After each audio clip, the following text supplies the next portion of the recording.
नाज़रीन, welcome back from the break. मांग रहा है पाकिस्तान की टीम आज है सक्खर में और सक्खर के घंटा घर के सामने हम इस वक्त मौजूद हैं। यहाँ पर आवाम से बात कर रहे हैं और यहाँ पे आवाम के नुमाइंदों से भी बात हो रही है कि आखिर सक्खर में इतने मसाइल क्यों हैं और आखिर सक्खर के मसाइल है क्या, और आगे चल के हम इनका हल तलाश करने की कोशिश करेंगे। सर, ब्रेक से पहले जैसे गुफ्तगू हो रही थी कि जो पॉलिटिशियंस हैं या जो हमारी आवाम है सक्खर की, वो जानते हुए कि जो हालात रहे हैं सक्खर के उनमें कोई बेहतरी नहीं है, उसके बावजूद एक ही जमात को मुंतखब करते रहते हैं या उन्हीं नुमाइंदों को मुंतखब करते रहते हैं। क्या वजह नज़र आती है आपको कि लोगों के अंदर वो शऊर पैदा नहीं हो पा रहा कि वो अपने शहर के मसाइल को अपने को तरजीह दें और अपने मसाइल को तरजीह दें और उसके हवाले से एक लीडरशिप का इंतखाब करें?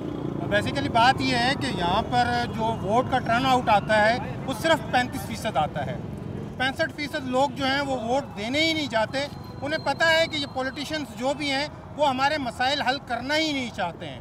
आप ये देखें कि आज जब यहाँ पर गुलाम मोहम्मद महर मेडिकल कॉलेज बना है, उसकी बुनियाद अभी तक नहीं रखी जा सकी है। उसकी बिल्डिंग जो है वो तैयार नहीं हुई है। सिविल हॉस्पिटल चले जाएं तो वहाँ ICU स्टार्ट नहीं है। आप देखें वो टीचिंग हॉस्पिटल है, टीचिंग हॉस्पिटल होने के बाद वहाँ पर ICU नहीं है, बर्न सेंटर नहीं है। और अगर यहाँ पर हम जितने भी अफसरान के पास चले जाएं, आप ये देखें कि पिछले एक हफ्ते के अंदर 50 लाख रुपए की यहाँ पर स्ट्रीट क्राइम्स हुए हैं।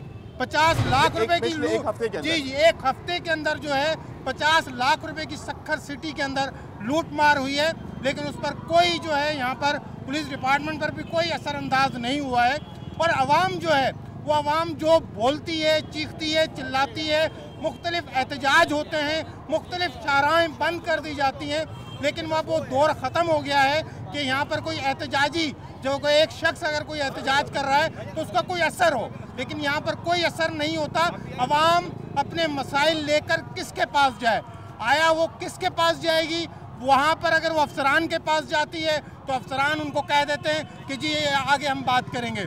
अगर वो किसी MNA के पास जाती है, वो कहती है कि मैं प्राइम मिनिस्टर से बात करूंगा। प्राइम मिनिस्टर कहता है जी मैं सदर से बात करूंगा। आप ये बताएं कि आवाम के मसाइल आखिर हल कौन करेगा?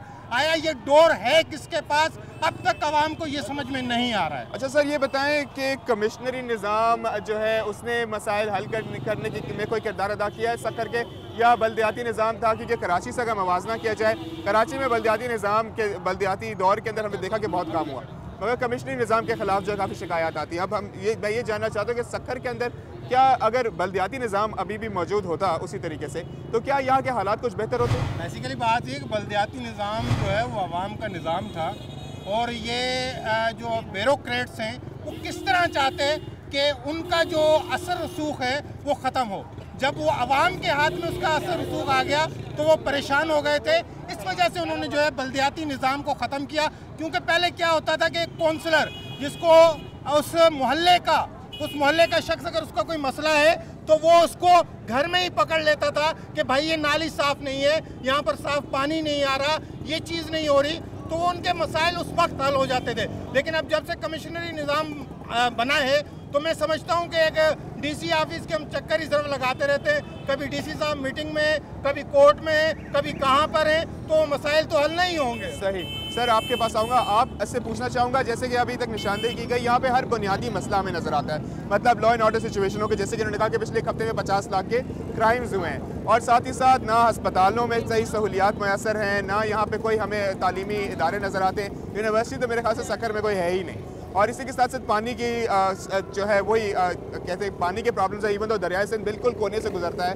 तो क्या कहेंगे इन मसाइल के हवाले से? क्या कोई आप कोई बेहतर सक्खर का कोई ख्वाब देखते हैं, मतलब कुछ नज़र आता है आपको आगे?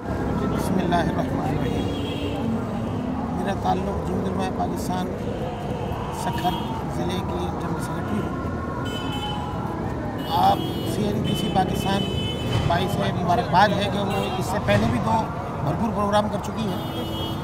हुकूमत को होश के नाखून ले लेने चाहिए थे, उन्हें ये समझ लेना चाहिए था कि सक्खर शहर के कितने गंभीर मसाइल हैं। उसके बावजूद आपके जो 2 भरपूर प्रोग्राम हुए, उसके बावजूद हुकूमत ने किसी किस्म की यहाँ पर कोई तवज्जो हुकूमत ने नहीं दी, बल्कि शायद वो हमने आवाज़ तो उठाई मगर शायद उन आवाज़ों में कोई असर नहीं था।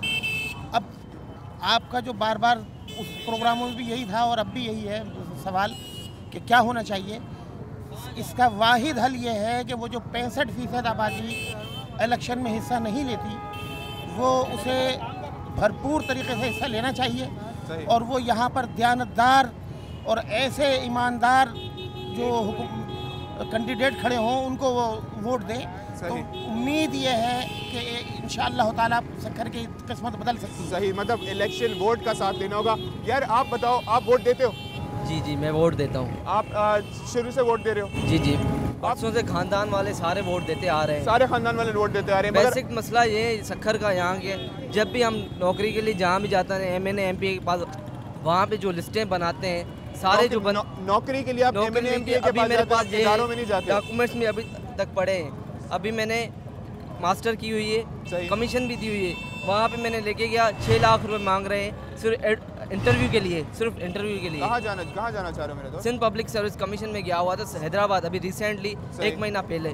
वहाँ पे भी 6 लाख रुपए, एक बंदा एजेंट था उनका, 6 लाख रुपए मखसूस मांग रहा था। 6 लाख रुपए तुम उनको दोगे तो वो सिर्फ इंटरव्यू के लिए, सिर्फ इंटरव्यू के लिए क्वालिफाई की है, रिटन हर चीज़ की है। उसके अलावा बहुत सारी चीज़ें की हुई, कहीं भी जॉब नहीं मिल रही, अवेलेबल ही नहीं कोई चीज़। तुम्हें गुस्सा नहीं चढ़ता ऐसे सूरत हाल को? बड़ी चीज़ मुझे तो गुस्सा आता है, मैं तो कमेंट सुसाइड कर लूँ।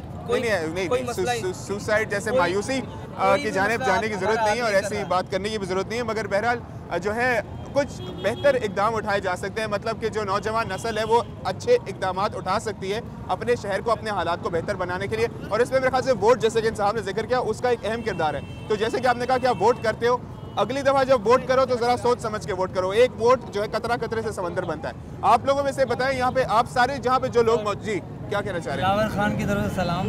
असल में कुछ मसले ये हैं हमारे शहर के कि चोरी बहुत ज़्यादा बढ़ गई है। चोरी, स्ट्रीट क्राइम्स बहुत ज़्यादा बढ़ गए हैं। स्ट्रीट क्राइम इतने बढ़ गए हैं कि अगर हम फैमिली के साथ दरगाह पे जा रहे हैं ना, तो वापसी में वहाँ बाइक नहीं होती है, ना मोबाइल होता है, ना पैसे होते हैं। चोर दंदनाते फिर रहे हैं। अभी भी देखें, मैं अपना मोबाइल काबू करके खड़ा हूँ, कुछ पता नहीं है कि क्या हो रहा है। रही सही कसर पुलिस ने पूरी कर दी। अगर आप चोरों से बच के आते हो, रात को आप घर जाते हो काम काज से, कहीं भी कुर्सी लगा के बैठे होते हैं, कोई भी इल्ज़ाम डाल के आपसे पैसे भी ले लेते हैं, मोबाइल भी ले लेते हैं। इतनी बढ़ गई है स्ट्रीट क्राइम जिसका कोई रोकथाम नहीं। अभी मेरा भाई जो है मौत से बचा है। अगर पुलिस के पास शिकायत करने जाओ तो क्या वो आपकी बात सुनते हैं या कोई FIR काटते हैं, कुछ इन्वेस्टिगेशन करते हैं? वहाँ तक जाने की नौबत ही नहीं होती ना, हमारा जिस्म कब आता है। क्योंकि हमें पता है वहाँ जाने के बाद जो है ना, जो रही सही रकम है ना, वो भी मुझे देनी पड़ जाएगी। अभी मेरा भाई रिसेंटली जो है ना एक हादसे से बचा है, उसके ऊपर पिस्तौल तान के बच्चे को ना वो जदोकोब करके बाइक छीन के ले गए। उसका पता नहीं क्या मुकदमा चला, क्या छूटा है, क्या हो उसका मुझे पता नहीं पड़ा। तो क्या वजह क्या नजर आती है मेरे दोस्त कि इस हद तक हाल पहुंच गया है आपका, सक्खर के बाकी? सर गुर्बत इतनी बढ़ गई है, इतनी बढ़ गई है, बेरोजगारी गुर्बत इतनी बढ़ गई जिसकी कोई रोकथाम नहीं है। कोई मौसर इकदाम नज़र नहीं आ रहे हुकूमत की तरफ से। हालांकि सिंध, हम खुद सिंध के रहने वाले, हुकूमत सिंध की है, लेकिन उन्होंने कोई रिलीफ नहीं दिया है। मोहतरमा होती शायद कोई रिलीफ मिल जाती, लेकिन जरदारी साहब अल्लाह खुश रखे बस। क्रिमिनल से ताल्लुकात हैं जो पुलिस के अंदर भर्ती हुए हैं, काफ़ी ऐसे हैं। हम तो अदालतों में देखते हैं कि जिनके ऊपर FIR कटी हुई है वो पुलिस में भर्ती हो गए। जब वो क्रिमिनल पुलिस में भर्ती हो जाएंगे तो वो सिक्योरिटी कैसे कर सकेंगे? फिर उनके राब्ते पुलिस वालों से होते हैं। पहले से पुलिस की जब रेड होती है तो क्रिमिनल्स को पता चल जाता है रेड होने वाली है, तो वहाँ से वो क्रिमिनल भाग जाते हैं। ये ऐसा कौन सा तरीका है कि भाई जो क्रिमिनल पर रेड कर रही है पुलिस और उसमें सीनियर अफसरान शामिल हैं और वो क्रिमिनल भाग जाते हैं, फिर क्राइम करते हैं, फिर भी उनको नहीं पकड़ते और भाग जाते हैं, जिसकी वजह से यहाँ पर कोई इन्वेस्टर नहीं आ रहा।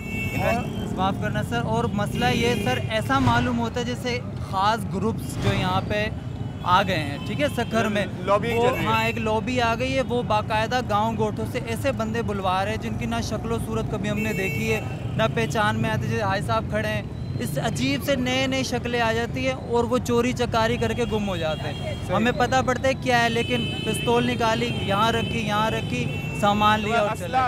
असला जो है आम है सर, असला आम में पूरा लेस हो गया है। एक वक्फा शामिल करते हुए तब्दीली की जाने बात करते हैं। नाज़रीन, हम मौजूद हैं सक्खर में। यहाँ पे सक्खर के मसाइल के हवाले से बात हो रही है। हम जब सक्खर में दाखिल हुए तो हमें ऐसा लगा कि हम कई दहाइयाँ पीछे आ गए, क्योंकि शहर के हालात जो है वो काफ़ी परेशान कुन है। इस मौजू पर और सक्खर के मुश्किलात पर और जो मसले हैं उन पर मज़ीद बात होगी, मगर इस वक्फे के बाद आप देखते रहिए मांग रहा है पाकिस्तान।